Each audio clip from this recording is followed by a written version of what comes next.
walahul hamdu yuhyi wa yumitu wa huwa ala kulli syai'in qadir. Wa ashhadu anna Muhammadan abduhu wa rasuluh. Allahumma salli wa sallim wa barik ala nabiyyina Muhammadin sallallahu alaihi wa ala alihi wa ashabihi wa man tabi'ahum bi ihsanin ila yaumiddin. Amma ba'du. Segala puji bagi Allah. Dialah Allah, pemilik segala sesuatu, Rabb sekalian alam. Ialah ilah satu-satunya yang kita sembah, tempat kita berharap, tempat kita memohon, meminta, membutuhkan pertolongan, harapan, rasa takut, cinta, hanya kita tujukan untuk Allah Tabaraka wa Ta'ala. Dalam sebuah ayat, Allah Azza wa Jalla mengingatkan kita semua, ya ayyuhan nas udhkuru ni'matallahi alaikum hal min khalikin ghairullahi yarzuqukum minas samai wal ard la ilaha illahu fa anna tu'fakun. Wahai sekalian manusia, ingatlah oleh kalian, sebutlah oleh kalian tentang apa? Ni'matallahi alaikum, nikmat yang Allah karuniakan kepada kalian. Hal min khalikin ghairullahi, apakah ada ilah selain daripada Allah yang menciptakan, yang memberikan kalian rizki dari langit maupun dari bumi? Sebuah pertanyaan yang datang dari Allah Azza wa Jalla, yang sesungguhnya jawaban dari pertanyaan ini hanya satu. La ilaha illahu, tidak ada ilah yang menciptakan selain daripada Allah, yang memberikan kita rizki kecuali hanya Dia. Fa anna tu'fakun, maka apalagi yang membuat kalian berpaling, mendustakan nikmat Allah Subhanahu wa Ta'ala tersebut. Di pagi hari ini kita puji Allah Tabaraka wa Ta'ala, satu, atas nikmat kesempatan yang masih Allah Azza wa Jalla berikan kepada kita. Karenanya bagi hamba yang beriman, dia tahu persis tentang tujuan keberadaannya, penciptaannya di muka bumi ini. Dan hanya ada satu tujuan, yaitu wa ma khalaqtul jinna wal insa illa liya'budun. Tidaklah aku ciptakan jin dan manusia kecuali untuk beribadah kepadaku. Dengan jelas dan tegas Allah Azza wa Jalla menyebutkan hanya karena satu tujuan Allah Subhanahu wa Ta'ala ciptakan kita, yaitu ibadah. Menyerahkan diri secara totalitas, ketundukan, kepatuhan hanya kepada Allah Azza wa Jalla. Karenanya sering kali disebutkan bahwa dunia ini adalah darul amal, tempat bagi kita untuk berlelah-lelah, berletih-letih, taat sejenak untuk mendapatkan kebahagiaan yang abadi. Biarlah sebentar kita berlelah-lelah, berletih-letih, memaksimalkan kemampuan kita sebagai seorang hamba. Tidak lama, tidak lama. Karena seringkali Allah Azza wa Jalla sebutkan di dalam Al-Quran tentang singkatnya kehidupan di dunia dibandingkan dengan akhirat. Dalam sebuah ayat Allah Azza wa Jalla menyebutkan perbandingan hari di dunia dengan hari di akhirat, betapa hari di dunia ini begitu sangat singkat. Dalam sebuah ayat Allah menyebutkan bahwa satu hari di akhirat sama dengan 1000 tahun di dunia. Bahkan di dalam ayat yang lain Allah Subhanahu wa Ta'ala menyebutkan satu hari di akhirat, fi yaumin kana miqdaruhu 50 alf sanah. 50 alf sanah, 50.000 tahun jika dibandingkan dengan kehidupan di dunia ini. Karenanya kaum muslimin, Rasul menyebutkan bahwa orang yang cerdas itu al-kayyis. Dalam sebuah hadisnya menyebutkan bahwa orang yang cerdas itu adalah orang yang selalu mengingat akan kematian. Dan dia mempersiapkan untuk menjemput kematiannya tersebut. Memperindah kematiannya. Dengan apa? Ketaatannya kepada Allah Azza wa Jalla. Dengan amal-amal solehnya. Dengan amal-amal terbaiknya sebagai seorang hamba di hadapan Rabbnya. Karena itulah kita puji Allah Tabaraka wa Ta'ala di pagi hari ini. Allah kembali berikan kesempatan kepada kita untuk menghambakan diri kita kepadanya. Dan kita awali hari ini dengan ketaatan terbaik kita kepada Allah Azza wa Jal. Semoga hari ini menjadi hari yang terbaik untuk kita jalani sebagai seorang hamba. Karena bisa jadi hari ini merupakan hari terakhir yang kita jalani dalam kehidupan kita di dunia ini. Selawat dan salam bersama kita senandungkan untuk Rasulullah Sallallahu alaihi wasallam, yang seharusnya selawat dan salam ini menjadi bagian yang tidak bisa kita pisahkan dari zikir lisan kita. Karena yang memerintahkan kita untuk berselawat, menyampaikan salam kepada Rasulullah alaihi salatu wassalam adalah Allah yang telah memerintahkan kita untuk sholat fardu 5 waktu. Perintahnya begitu sangat jelas di dalam Al-Quranul Karim. Innallaha wa malaikatahu yusalluna 'alan nabi ya ayyuhalladzina amanu sallu 'alaihi wa sallimu taslima. Sesungguhnya Allah dan para malaikatnya mereka berselawat ke atas nabi. Maka tatkala Allah Azza wa Jalla menyeru kita, ya ayyuhalladzina amanu, wahai orang-orang yang beriman, wahai orang-orang yang mengaku umat Nabi Muhammad, wahai orang-orang yang mengaku mencintai Rasulullah, wahai orang-orang yang mengaku mendambakan syafaat Rasulullah alaihi salatu wassalam. Di mana kita jika dibandingkan dengan kemuliaan, jangankan Allah, para malaikat Allah Azza wa Jalla tidak akan pernah berbanding. Tapi mereka berselawat kepada Nabi Muhammad sallallahu alaihi wasallam. Karenanya kita jauh lebih utama untuk berselawat dan menyampaikan salam kepada Rasulullah alaihi salatu wassalam, di mana pada setiap selawat dan salam yang kita senandungkan dibalasi, diganjari dengan pahala yang begitu sangat besar di sisi Allah. Selain daripada selawat dan salam kita ini ditampakkan oleh Allah Azza wa Jal kepada Nabi Muhammad alaihi salatu wassalam. Tatkala Rasul sebutkan hal ini di dalam sebuah hadisnya, ada seorang sahabat yang bertanya, bagaimana mungkin selawat itu sampai kepadamu wahai Nabi di saat engkau telah dimakan oleh tanah? Lalu Nabi Muhammad mengatakan, Allah Azza wa Jalla haramkan tanah untuk memakan jasadnya para Nabi dan Rasul Allah. Dan dengan kuasa Allah Tabaraka wa Ta'ala, selawat dan salam yang kita sampaikan kepada Rasul salam, insya Allah akan disampaikan oleh Allah kepada Nabi Muhammad.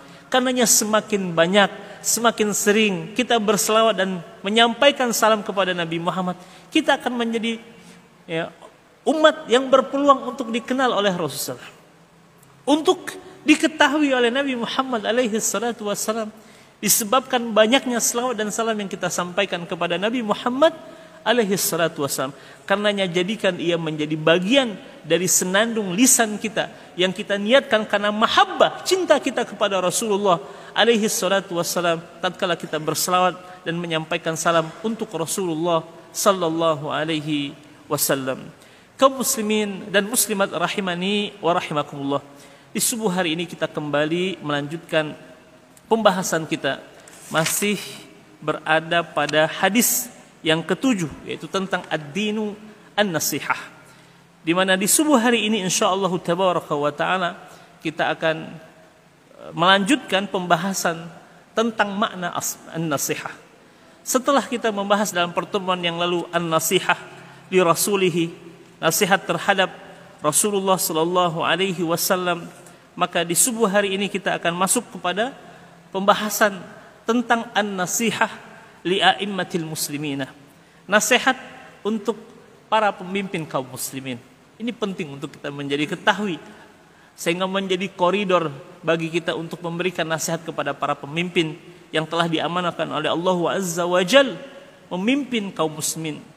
Karena dalam sebuah hadisnya, dalam sebuah ayat, bahkan Allah Tabaraka wa Ta'ala juga berfirman agar kita memberikan ketaatan kepada Allah kepada Rasulnya, bahkan kepada pemimpin yang memimpin kaum muslimin. Ya. Namun ketaatan yang seperti apa yang kemudian perlu kita pahami dengan baik, karena ada sebuah kaidah yang kemudian dikatakan la ta'ata li makhluqin fi ma'siyatil khaliq. Tidak ada ketaatan kepada makhluk dalam bermaksiat kepada Allah Azza wa Jalla. Karenanya ketaatan kepada pemimpin pun juga memiliki makna yang masih kemudian dibatasi selagi ketaatan tersebut dalam rangka taat kepada Allah Azza wa Jalla. Dan kita punya tanggung jawab terhadap pemimpin, karena sesungguhnya kepemimpinan itu adalah amanah yang langsung diberikan oleh Allah Azza wa Jalla. Dalam surat Ali Imran Allah Azza wa Jalla berfirman, "Qulillahumma malikal mulki tu'til mulka man tasha wa tanzi'ul mulka mimman tasha wa tu'izzu man tasha wa tudhillu man tasha biyadikal khair innaka ala kulli syai'in qadir." Katakan wahai Muhammad, ya, katakan wahai Muhammad, Allah lah, dialah yang memiliki kekuasaan. Dia berikan kekuasaan kepada siapa yang dikehendakinya, baik dengan cara yang baik ataupun sebaliknya. Tapi hakikat kepemimpinan itu mutlak pemberian Allah Azza wa Jal kepada siapa yang dikehendakinya. Dan Allah juga mampu menanggalkan kekuasaan dari siapa yang dia kehendakinya. Tapi ingat, tidak selalu identik kepemimpinan itu lambang daripada kemuliaan.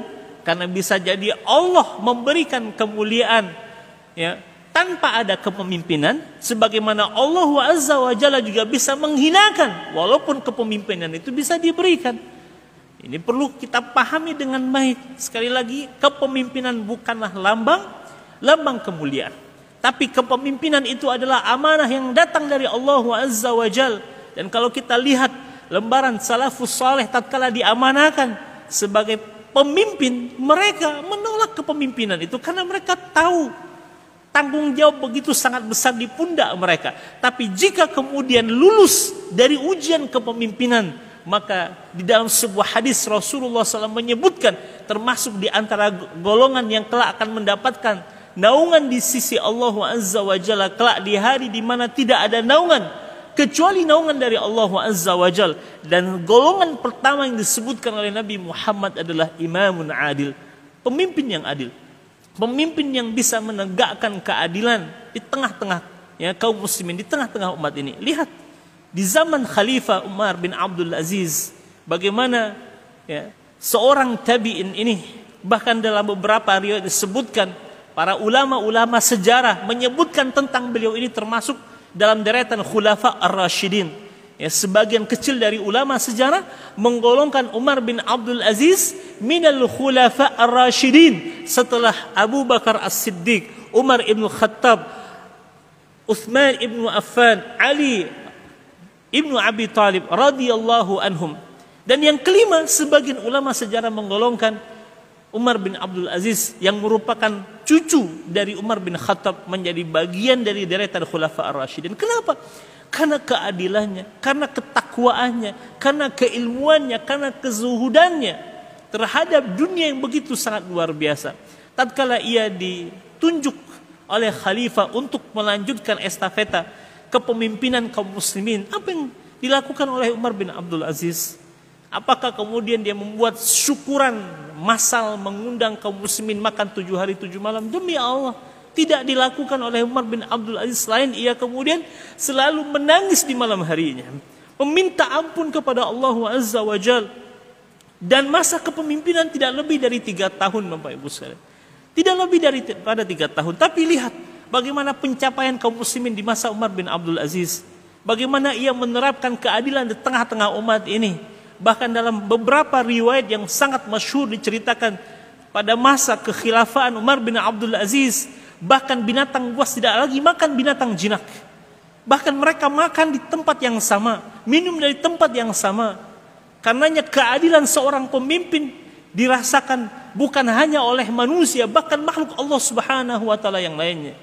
Dan pada saat ada di antara serigala memakan kembali hewan ternak mereka kemudian mengatakan berarti Amirul Mukminin telah meninggal dunia. Subhanallah.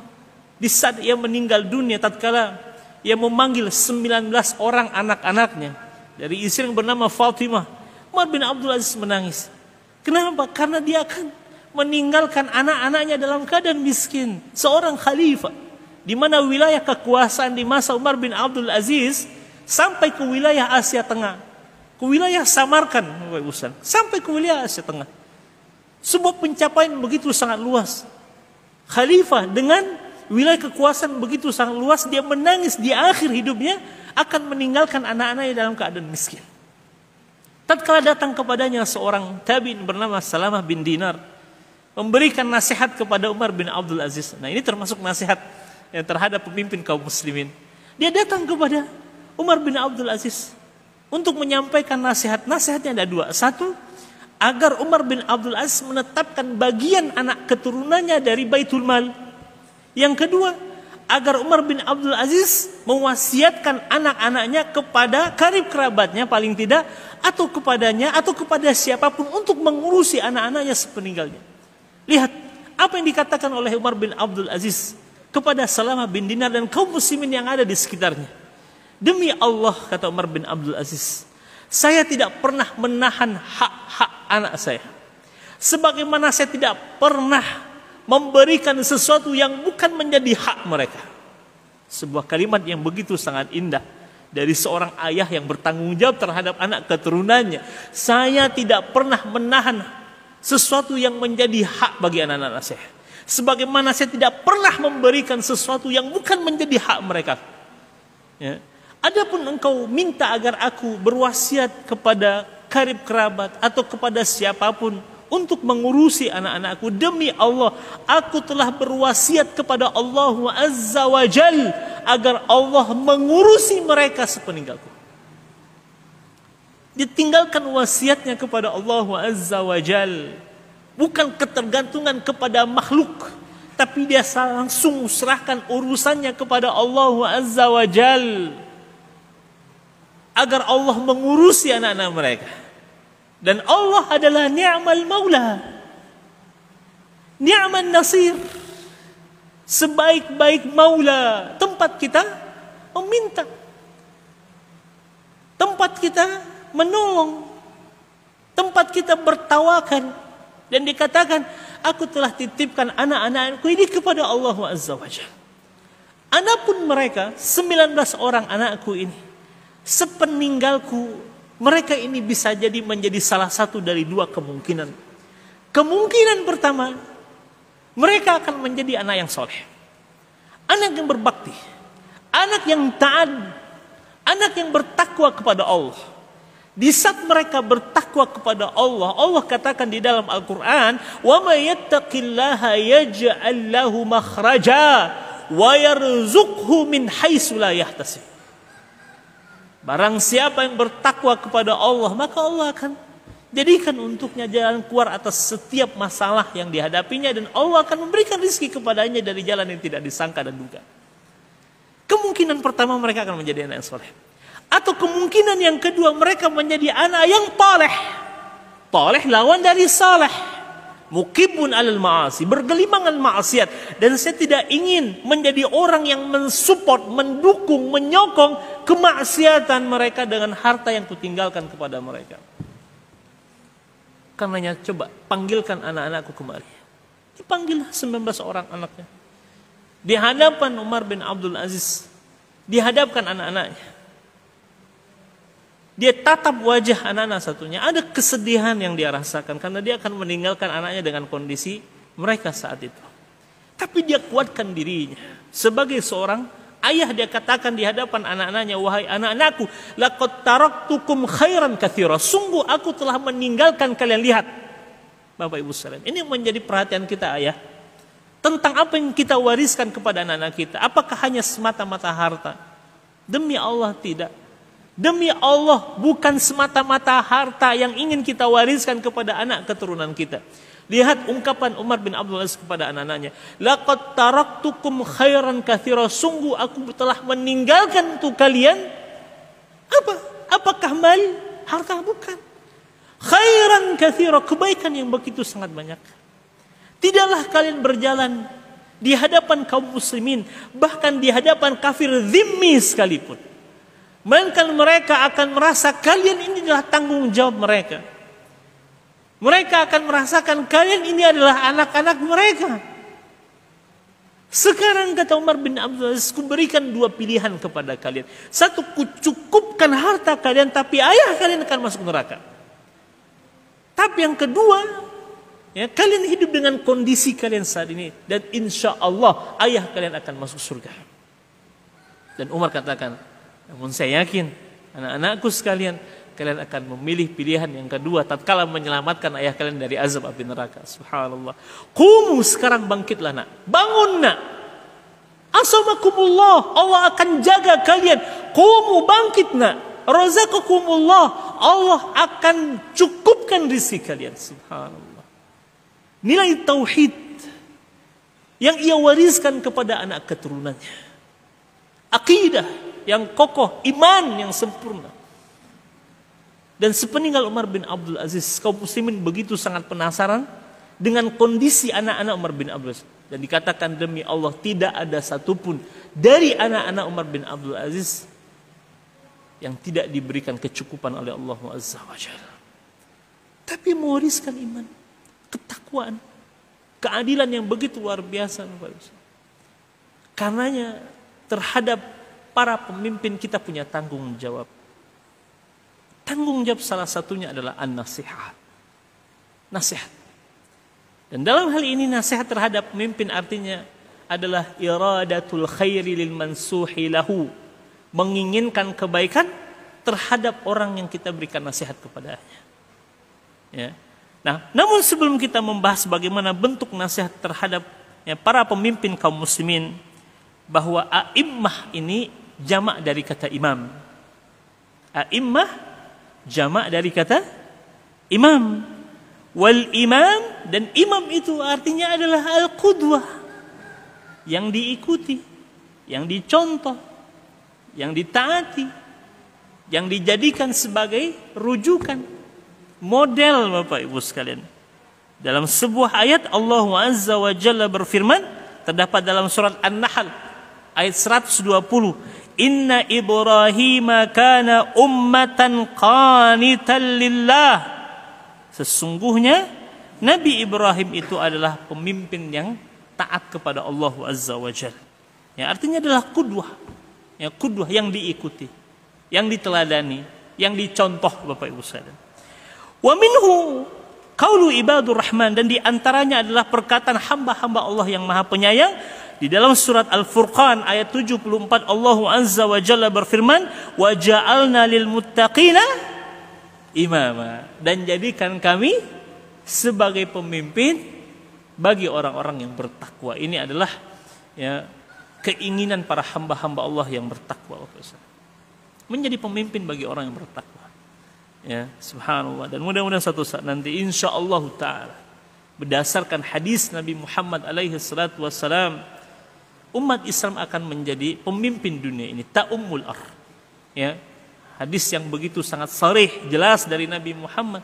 Di akhir zaman akan tegak kembali kejayaan Islam, khilafah ala minhajin nubuwah. Begitulah hadis Nabi Muhammad, dan itu menjadi keyakinan kita. Itu menjadi bagian daripada iman kita terhadap hari akhir, akan kembali tegak khilafah ala minhajin nubuwah, ta'ummul ar, memimpin dunia kembali. Ya, ada atau tidak adanya kita, janji ini akan kembali, ya, akan kemudian datang. Ada atau tidak ada kita di antara barisan-barisan orang-orang yang menyongsong kemenangan Islam di akhir zaman, janji Allah, janji Rasulullah ini pasti akan terwujud, Bapak Ibu sekalian. Karenanya kita ingin menjadi bagian dari orang-orang yang menyongsong kemenangan Islam di akhir zaman. Dengan cara apa? Tentu satu adalah bagaimana kita menjadi orang yang saleh. Ya, menjadi orang yang saleh, menjadi orang yang menerapkan syariat Allah Tabaraka wa Ta'ala, menjalankan perintahnya, menjauhi larangannya. Karena itulah yang akan menjadi syarat Allah Subhanahu wa Ta'ala berikan apa? Kemenangan, ta'yid, dukungan kepada hamba-hambanya tatkala kita berupaya menjalankan syariat Allah dalam kehidupan kita. Yang kedua tentunya kaum muslimin dan muslimat memaksimalkan kemampuan kita sebagai seorang hamba, sebagai seorang manusia. Karena dalam sebuah ungkapan ada seorang ulama bernama Abul Hasan Al-Maududi, Allahumma salli ala Muhammad, mengatakan dalam sebuah ungkapannya, inna hadha ad-din lan yatahaqqaq fi ardil waqi' illa bi juhdil bashar. Sesungguhnya agama ini tidak akan mungkin tegak, tidak akan mungkin terimplementasi dalam kehidupan nyata kecuali dengan usaha maksimal manusia. Artinya taufik dari Allah Azza wa Jalla akan datang tatkala kita berusaha ya dengan semaksimal kemampuan yang kita miliki. Kalaulah hanya sekedar menunggu, maka Nabi Muhammad tidak perlu bersusah payah menyebarkan Islam ini, menegakkan Islam ini, mendakwahkan Islam ini. Bahkan Nabi Muhammad harus menanggung banyak penderitaan untuk menegakkan agama ini, Bapak Ibu. Karenanya taufik Allah Azza wa Jalla akan datang pada puncak usaha maksimal kita sebagai seorang manusia. Jangan pernah mengabaikan, pertolongan Allah pasti datang. Namun kita perlu menjemput pertolongan Allah dengan usaha maksimal kita sebagai seorang hamba untuk menegakkan syariat Allah di muka bumi ini, Bapak Ibu sekalian, mendakwahkannya. Ya, kalaulah tanpa usaha para sahabat-sahabat Rasulullah sallallahu alaihi wasallam untuk berdakwah ke seluruh penjuru dunia, maka Islam itu hanya akan ada di jazirah Arab saja. Tapi dengan diutusnya para dai oleh Rasulullah, para sahabatnya ke belahan dunia, Bapak Ibu sekalian, menjumpai raja-raja dunia, dan ini adalah usaha akhdhu bil asbab. Karenanya seorang mumin selalu mengedepankan selain daripada keyakinannya kepada Allah Azza wa Jal, itu nomor satu, tapi dia melakukan apa? Usaha akhdhu bil asbab. La natruk akhdha bil asbab. Kita tidak meninggalkan sebab, Bapak Ibu sekalian, tapi yang kita tinggalkan adalah keyakinan terhadap sebab. Karena keyakinan kita hanya satu kepada musabbab, dan musabbabnya siapa? Allah Azza wa Jal. Itulah yang dilakukan dan diajarkan oleh Rasulullah. Nabi Muhammad harus menghijrahkan kaum muslimin kemana? Ke Habasyah, ke Afrika bagian utara, Ethiopia hari ini, Bapak Ibu sekalian. Ya, sebelum hijrah ke kota Madinah, kaum muslimin sudah dihijrahkan oleh Nabi Muhammad kemana? Ke Habasyah. Dalam rangka apa? Akhdhu bil asbab. Mengambil sebab kemenangan, mengambil sebab pertolongan dari Allah Azza wa Jalla. Dihijrahkan. Nabi Muhammad harus berdakwah ke Taif. Walaupun kemudian mendapati respon yang sangat tidak baik dari penduduk Taif, Rasul tetap mengambil sebab. Nabi Muhammad hijrah ke kota Madinah. Berbagai macam peperangan dilakukan oleh Rasul dan kaum muslimin. Dalam rangka apa? Akhdhu bil asbab. Karena Allah telah nyatakan di dalam Al-Quran apa? Innallaha la yughayyiru ma biqaumin hatta yughayyiru ma bi anfusihim. Allah tidak akan merubah sampai kita ada upaya untuk merubahnya. Dan kita ingin menjadi bagian dari yang menyongsong kemenangan Islam di akhir zaman, insya Allah. Itu keyakinan kita kaum muslimin dan muslimat. Wa ja'alna lil muttaqina imamah. Ya, mudah-mudahan suatu saat nanti, ya, ada atau tidak adanya kita, insya Allah janji Allah pasti berlaku. Ya, namun mencapai pada posisi itu akan banyak ujian, tantangan, fitnah. Dan kita saat ini sedang berada di masa fitnah itu kaum muslimin dan muslimat. Mudah-mudahan kita lulus di masa-masa fitnah ini. Amin ya rabbal alamin. Wa immatul muslimina sinfani minan nas. Dan pemimpin kaum muslimin sinfan, ada dua, ya, ada dua golongan, ada dua macam, ada dua bentuk kepemimpinan di tengah-tengah kaum muslimin. Yang pertama adalah al-ulama. Ya, kepemimpinan di tengah-tengah kaum muslimin ada dua bentuk kepemimpinan. Yang pertama adalah al-ulama. Dan yang dimaksud dengan al-ulama ini adalah al-ulama ar-rabbaniyun alladhina warathun nabiyya ilman wa ibadatan wa akhlaqan wa da'watan. Yaitu ulama-ulama rabbani, di mana mereka mewarisi dari Nabi Muhammad sallallahu alaihi wasallam ilmu, ibadah, akhlak, semangat untuk berdakwah. Dan mereka ini adalah ulul amri haqiqatan. Para ulama lah ulul amri yang sebenarnya, Bapak Ibu sekalian, yang diikuti. yang kemudian didengarkan, ditaati para ulama-ulama yang mewarisi dari Nabi Muhammad alaihi salatu wassalam ilmu. Karenanya di dalam sebuah hadis Rasul menyebutkan al-ulama warasatul anbiya. Para ulama itu adalah pewarisnya para nabi. Ini yang membedakan antara kita umat Nabi Muhammad dengan umat-umat sebelum umat Nabi Muhammad alaihi salatu wassalam. Kalau umat Nabi Muhammad alaihi salatu wassalam mereka mendapatkan beban dakwah Bapak Ibu sekalian untuk menyerukan, menyampaikan apa yang mereka dapatkan dari para nabi, dari Nabi Muhammad SAW. Sedangkan umat sebelum daripada umat Nabi Muhammad mereka tidak punya kewajiban untuk menyebarkan nilai yang telah mereka dapatkan dari Nabi dan Rasul mereka. Tapi tidak dengan kita. Kita punya tanggung jawab untuk mendakwahkan, untuk mensyiarkan ajaran sunnah yang telah ditinggalkan oleh Rasulullah SAW. Dan yang mewarisi itu adalah al-ulama. Bahkan dalam sebuah hadisnya Rasul juga menyebutkan tentang profesi yang begitu sangat indah untuk dilakukan oleh siapa? Oleh umat Nabi Muhammad SAW.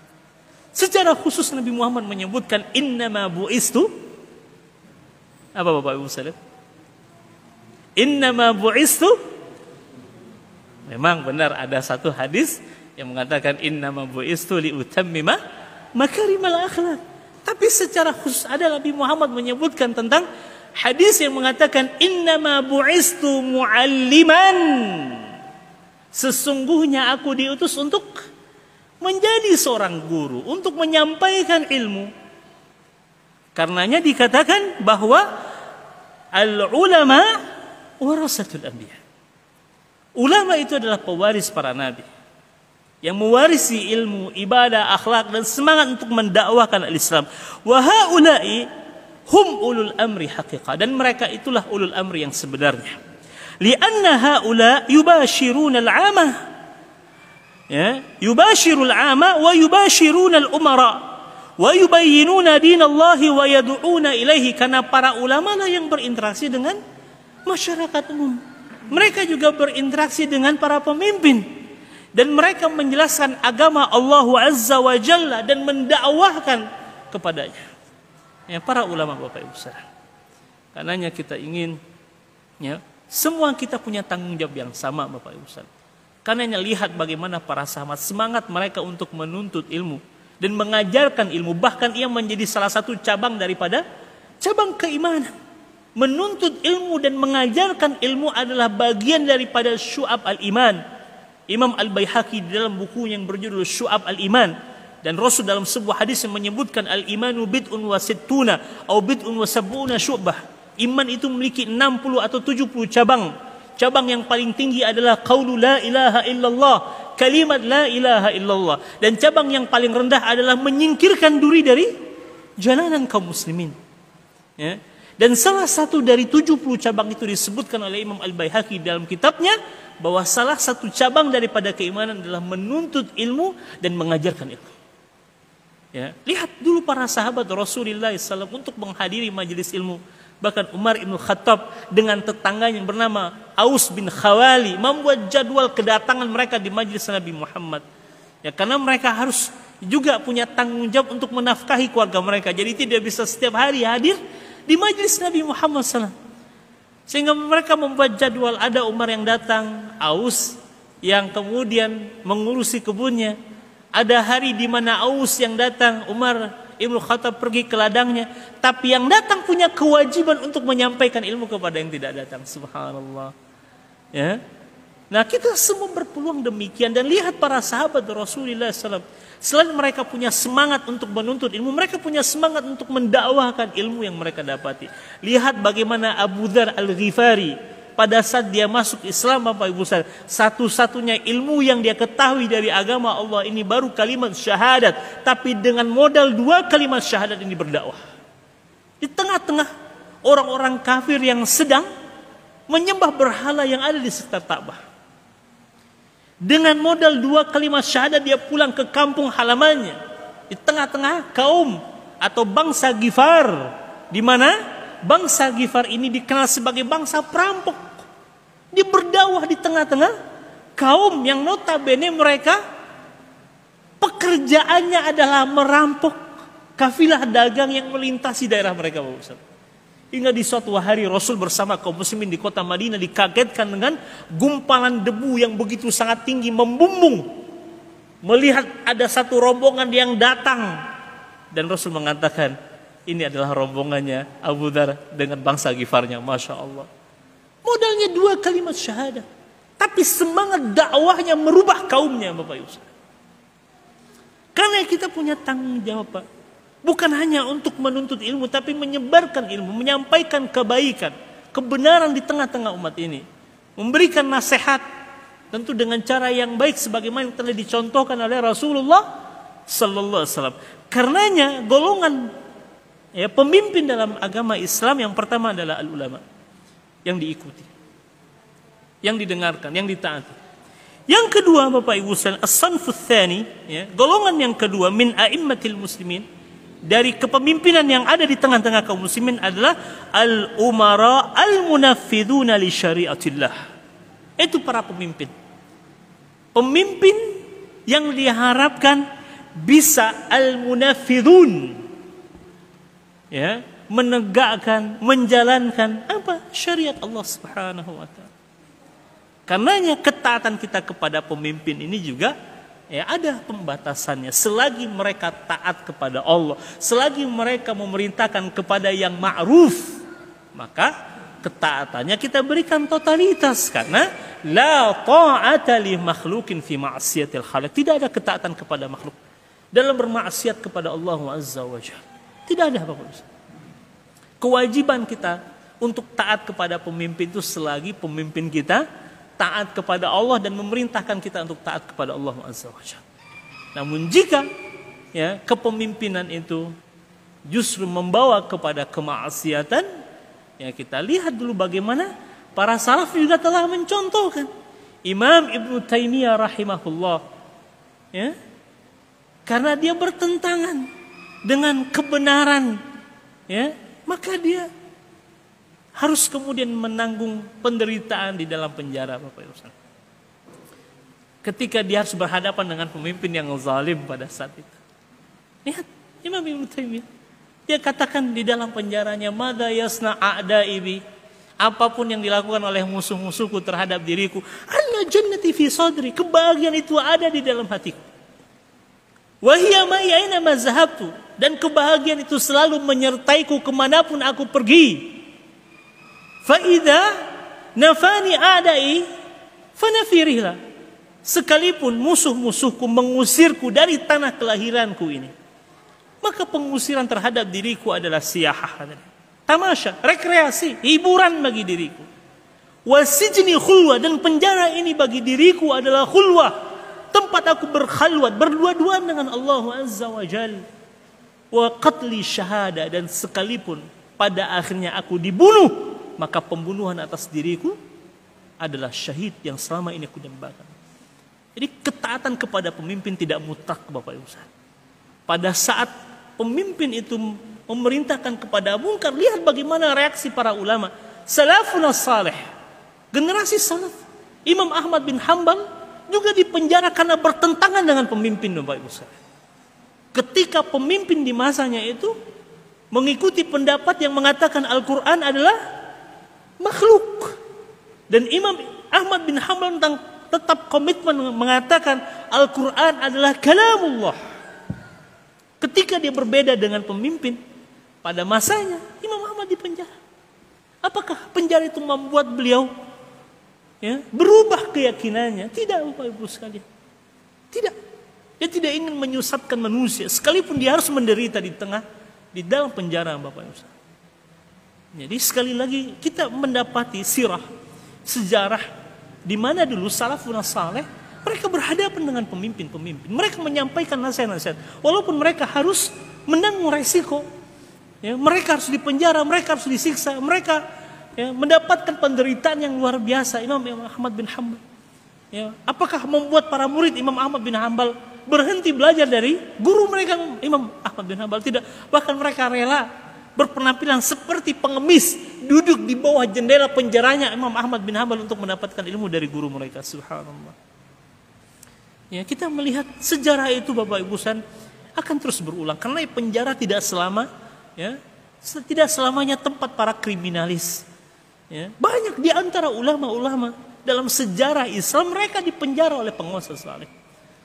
Dan mereka sedang menyampaikan nasihat. Tatkala kemudian pemimpin, ya, melakukan sesuatu yang bertentangan dengan perintah Allah dan Rasulnya, kita punya tanggung jawab untuk memberikan nasihat kepada mereka. Dan ini adalah wasiat Nabi Muhammad, an-nasiha li'a'immatil muslimin, nasihat terhadap pemimpin kaum muslimin. Dan pemimpin yang pertama adalah ulama. Karena para ulama juga punya peluang untuk dinasehati Bapak Ibu Ustaz. Karena hakikatnya kita adalah manusia. Dan manusia, ya, ada kalanya lupa, ada kalanya lalai. Ya, karenanya jamaah memiliki kewenangan hak untuk memberikan nasihat kepada para ulama. Sebagaimana ulama juga memberikan nasihat kepada umat. Tapi tetap dibatasi dengan etika, adab yang telah diajarkan oleh Rasul. Termasuk kepada pemimpin kaum muslimin. Ya, jadi golongan yang kedua dari pemimpin kaum muslimin adalah al-umara. Para pemimpin yang menjalankan syariat Allah Subhanahu wa taala. Walihada naqul al-ulama mubayyinun. Para ulama adalah mereka yang menjelaskan agama Allah Subhanahu wa taala, syariat Allah. Wal umara munaffidun. Sedangkan para pemimpinlah yang menerapkan syariat Allah. Karenanya antara ulama, umara sesuatu yang tidak bisa dipisahkan Bapak Ibu. Karenanya jangan pernah pisahkan ulama dengan pemimpin. Kalau kita lihat dulu para khulafa, ya, dari ad-daulah al-islamiyah, para pemimpin yang ada di tengah-tengah, ya, pemerintahan kaum muslimin, bisa jadi mereka sendiri, ya, para pemimpin itu yang ulama seperti Umar bin Abdul Aziz.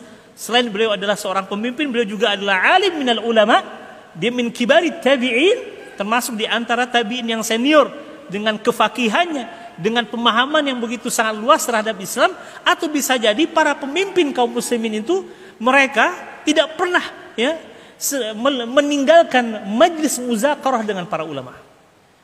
Karenanya antara pemimpin dengan antara ulama dengan pemimpin ini tidak bisa dipisahkan. Jangan pernah pisahkan pemimpin dengan para ulama, karena akan saling mengingatkan. Karena hakikat ulama menjelaskan dan pemimpin yang kemudian menerapkan, yang menjalankan apa yang telah disyariatkan oleh Allah Azza wa Jalla.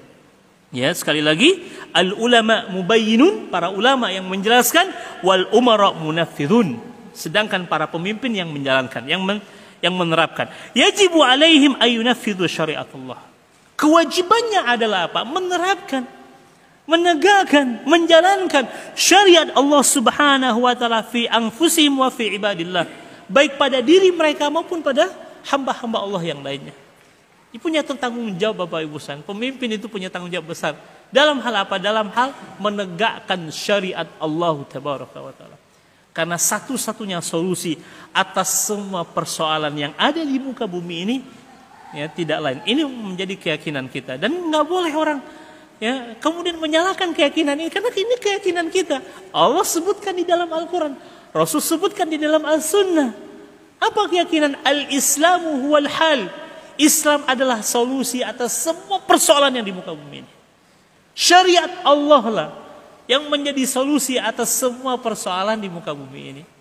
Ya. Dan sejarah telah membuktikan Bapak Ibu sekalian, keadilan di dalam Islam itu tidak pernah memandang bulu, Pak. Tidak pernah tebang pilih. Lihat di masa Umar bin Abdul Aziz, bagaimana dia menerapkan keadilan yang begitu sangat indah. Tatkala orang-orang Samarkand mendengar akan keadilan Umar bin Abdul Aziz, mereka minta izin untuk bisa berjumpa dengan Umar bin Abdul Aziz. Padahal penduduk Samarkand ini belum muslim, Bapak. Mereka non muslim. Tapi karena mereka mendengar tentang keadilan Umar bin Abdul Aziz, dia ingin mengadukan perihal pasukan kaum muslimin yang masuk ke wilayah Samarkand tanpa menjalankan prosedur yang seharusnya dijalankan. Karena biasanya kaum muslimin kalau datang ke sebuah wilayah, hal pertama yang ditawarkan kepada mereka adalah al-Islam, masuk Islam dulu. Ya. Kalau mereka tidak mau menerima tawaran masuk Islam, maka yang kedua tawarannya adalah bayar jizyah, upeti, Bapak Ibu saya. Kalau juga tidak mau, maka baru perangi. Nah, namun pada saat kaum muslimin masuk ke wilayah Samarkand, dipimpin oleh seorang panglima perang bernama Muslim bin Qutaibah kalau tidak salah, dia masuk ke wilayah Samarkand tanpa menjalankan dua prosedur yang awal. Dia langsung memerangi wilayah Samarkand, menduduki wilayah Samarkand. Dan orang-orang Samarkand tahu prosedur kaum muslimin masuk ke sebuah wilayah. Dan mereka adukan hal ini kepada Umar bin Abdul Aziz. Setelah dita'ala, bahkan dikirim hakim ke wilayah Samarkand untuk melakukan investigasi. Bayangkan, Umar bin Abdul Aziz mendengar perkataan orang-orang kafir, Bapak Ibu sekalian, orang-orang non-muslim. Tatkala aduan datang kepadanya, dia utus seorang hakim yang begitu sangat arif, adil dalam menentukan sebuah keputusan. Dan akhirnya apa yang terjadi? Hakim ini memenangkan perkara orang Samarkand. Sehingga tentara, pasukan kaum muslimin yang sudah menduduki wilayah Samarkand, bahkan kaum muslimin yang sudah mukim di wilayah Samarkand ini, diperintahkan untuk keluar dari wilayah Samarkand. Karena kemenangan perkara ini ada di tangan orang-orang Samarkand. Karena umat Islam tidak menjalankan prosedur tatkala masuk ke wilayah Samarkand. Umat Islam disuruh keluar. Padahal sudah memimpin, padahal sudah menguasai. Tapi karena mereka tidak menjalankan prosedur, Umar bin Abdul Aziz memerintahkan keluar dari wilayah Samarkand. Belum jauh kaum muslimin pergi meninggalkan wilayah Samarkand. Apa kata penduduk Samarkand? Alangkah bodohnya kita membiarkan mereka pergi meninggalkan negeri kita ini di saat kita melihat bagaimana akhlak mereka, bagaimana keadilan mereka. Minta mereka untuk datang lagi kembali ke negeri kita. Subhanallah. Itu terjadi, Pak, di masa Umar bin Abdul Aziz. Karenanya tidak ada solusi untuk menyelesaikan persoalan di tengah-tengah umat ini kecuali keadilan. Kecuali syariat Allah Tabaraka wa Ta'ala. Karenanya fungsi ulama menjelaskan, fungsi pemimpin menjalankan, Bapak Ustaz. Tatkala dua fungsi ini dijalankan, keberkahan akan datang di negeri-negeri di mana syariat Allah Subhanahu wa Ta'ala dijalankan. Ini tugas berat, Bapak Ibu sekalian. Akan banyak aral dan rintangannya. Karena para ulama-ulama kita yang keras menyampaikan, menyerukan nasihat-nasihat, ya, mereka kita doakan mudah-mudahan Allah memberikan kekuatan kepada mereka. Itu bagian dari sejarah yang tidak bisa dilupakan, bagian dari sejarah yang tidak bisa dipisahkan. Ya, karena para ulama punya tanggung jawab untuk memberikan nasihat, walaupun mereka harus menanggung resiko yang berat dalam kehidupan mereka. Dan itu adalah perjuangan. Ya, itu adalah perjuangan. Kemudian nasihat terhadap para ulama ada beberapa bentuk. Yang pertama adalah mahabbatuhum, mencintai para ulama, mencintai para pemimpin, Bapak Ibu sekalian. Li'annaka idza lam tuhib ahad fa innaka lan tata'assa bih. Karena kalau kita tidak mencintai, bagaimana kita akan mengikuti, Pak? Biasa kita akan mengikuti orang yang kita cintai. Kenapa kita harus cinta kepada Allah? Kenapa kita harus cinta kepada Rasulullah SAW? Karena dari cinta itulah yang membuat kita akan mengikuti Allah dan Rasulnya. Cinta itulah yang akan mendorong kita untuk taat kepada Allah dan Rasulnya. Termasuk kepada para ulama, termasuk kepada para pemimpin. Satu, cintai mereka. Agar kemudian ada keinginan kita untuk mengikuti mereka, mentaati mereka. Ya. Yang pertama, nasihat kita terhadap pemimpin kaum muslimin baik tadi, al-ulama wal umara mahabbatum, cinta kepada mereka. Tentu dengan cinta yang berbatas, Bapak Ibu sekalian. Tidak cinta yang totalitas. Karena kalau cinta kita kepada selain daripada Allah dan Rasulnya, mengikuti kecintaan kita kepada Allah dan Rasulnya. Ya. Kenapa kita mencintai Rasul? Karena Allah yang perintahkan kita untuk mencintai Nabi Muhammad alaihi salatu wasallam. Kenapa kita mencintai seseorang? Karena di dalam dirinya terdapat sifat-sifat yang dicintai oleh Allah Subhanahu wa Ta'ala. Kita akan sering mendengar, ana uhibbukum fillah, aku mencintaimu karena Allah. Bapak Ibu sekalian, kalimat uhibbukum fillah ini adalah kalimat yang dicontohkan oleh Rasul. Nabi Muhammad sering kali menyampaikan pesan cinta kepada para sahabatnya. Salah satunya kepada Mu'adz ibn Jabal, di mana Rasul secara langsung mengatakan, ya Mu'adz, uhibbuka fillah.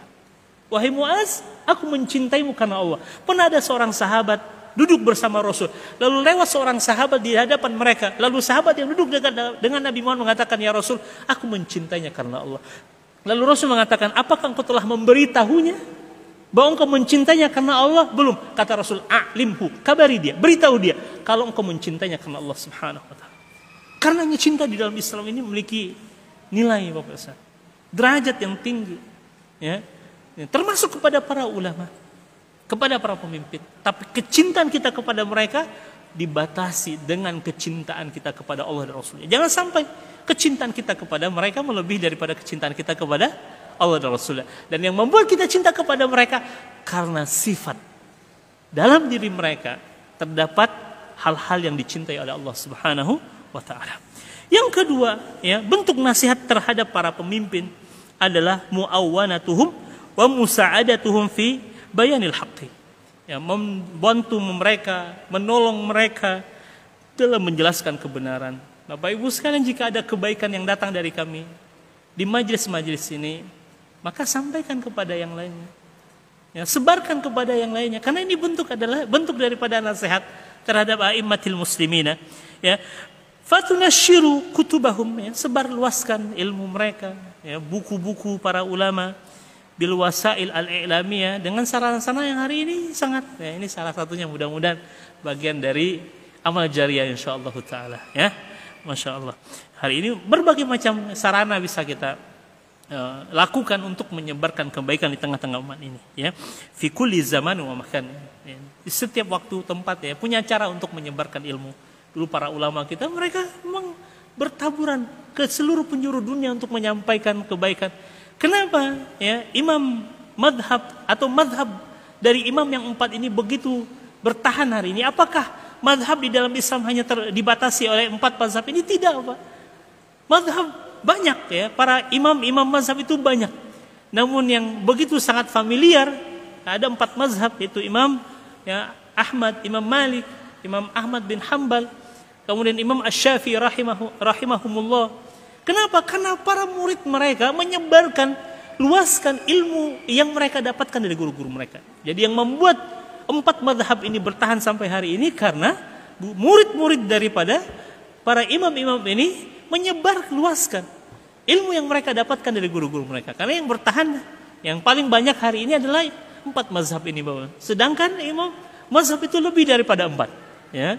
Mazhab yang ada di dalam agama Islam lebih daripada 4. Tapi kenapa yang bertahan, yang begitu familiar dan masyhur adalah 4 mazhab ini? Karena memang para murid-muridnya setelah mereka dapatkan ilmu dari guru-guru mereka, mereka sebarkan. Mereka pergi ke penjuru dunia untuk menyampaikan dan menyebarkan ilmu yang mereka dapatkan dari guru-guru mereka.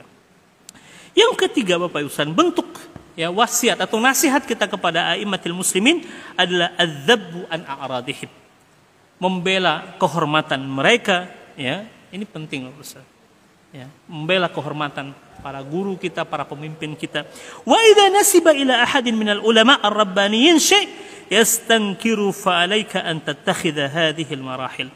Ya, kita perlu ketika fitnah datang, syubhat datang kepada para ulama kaum muslimin, ya, kita perlu memberikan, ya, klarifikasi, perlu menjelaskan duduk persoalannya seperti apa.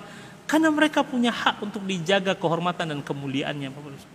Jangan sampai kita justru yang membuka aib, kekurangan dari para ulama, dari para pemimpin, Bapak Ibu sekalian. Ya.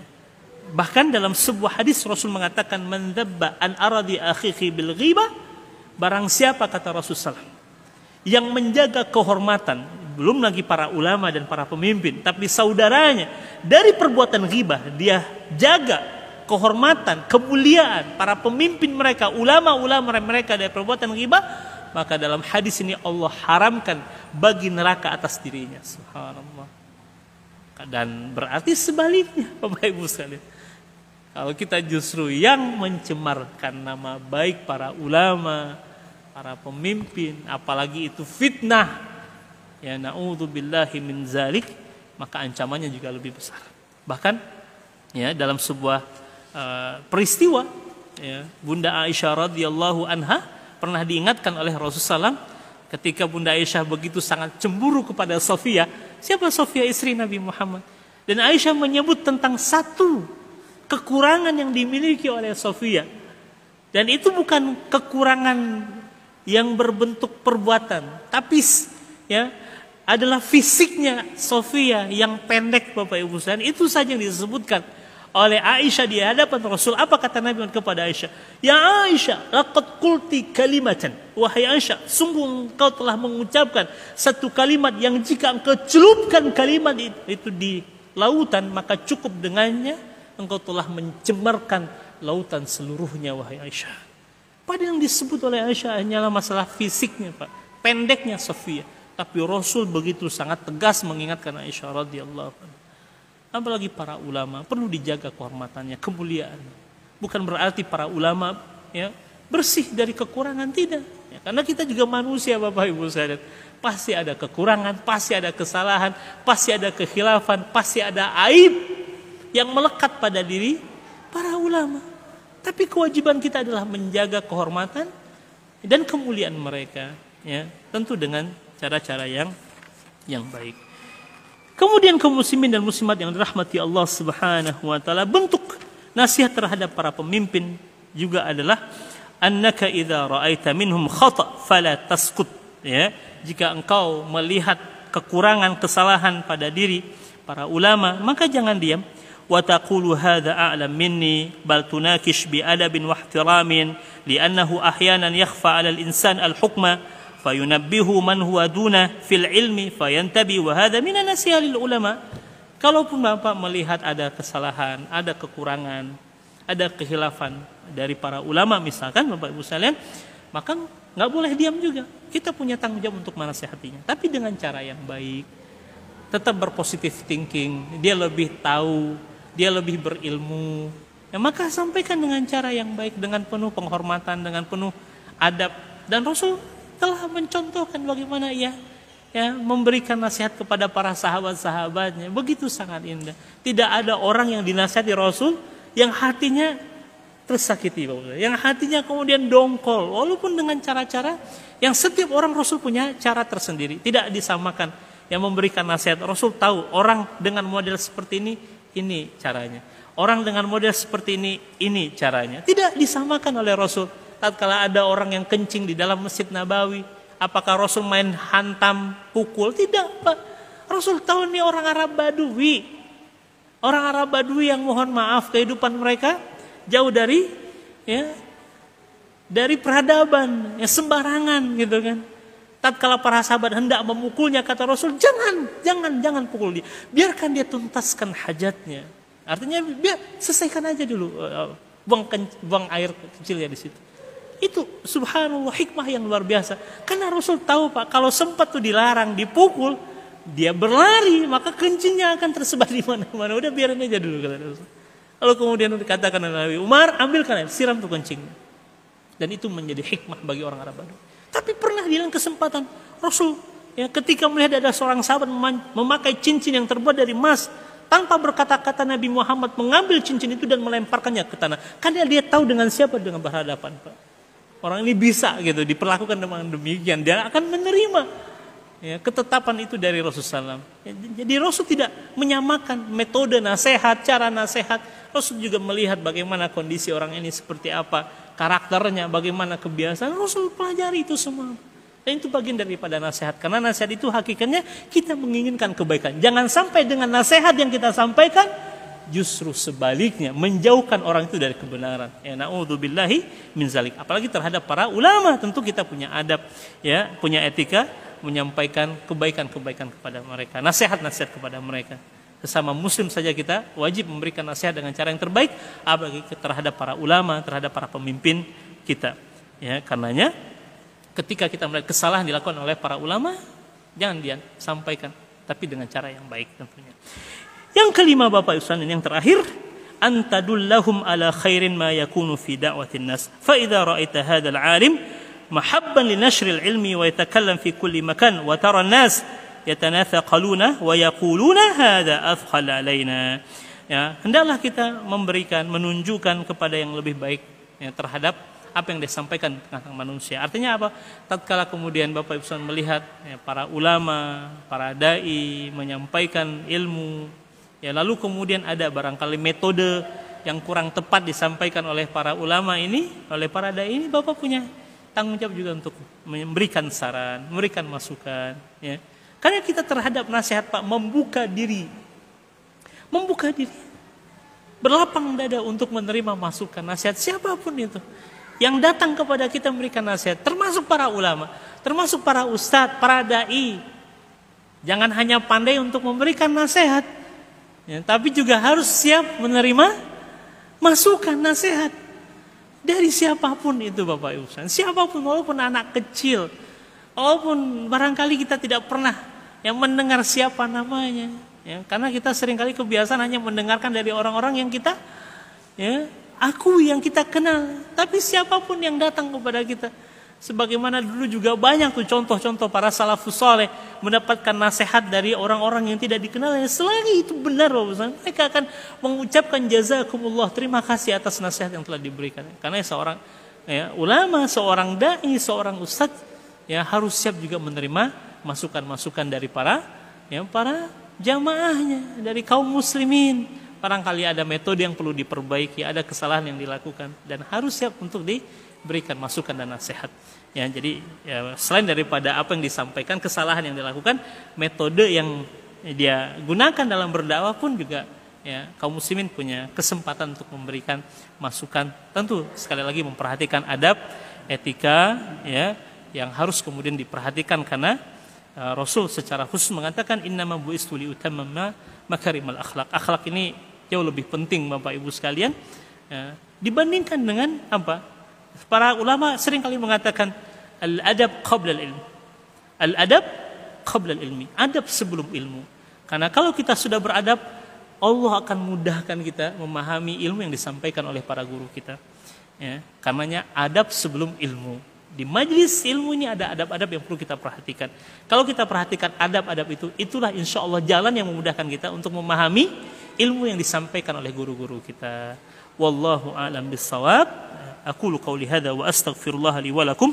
Kita belum menyentuh nasihat terhadap para pemimpin ya Bapak Ibu. Itu baru nasihat terhadap para ulama, karena ulama juga bagian dari pemimpin, dan insya Allah dalam pertemuan yang akan datang kita akan membahas bagaimana nasihat terhadap al-umara, para pemimpin. Ini perlu menjadi perhatian kita agar kita juga satu sisi punya tanggung jawab untuk memberikan nasihat, tapi di sisi yang lain kita juga perlu tahu bagaimana cara memberikan nasihat kepada para pemimpin, sehingga antara umara dengan para ulama terjalin hubungan yang baik, antara umara dengan rakyatnya juga terjalin hubungan yang baik, dan yang selalu kita inginkan adalah perbaikan. Wa ma uridu illal islah mastata'tu.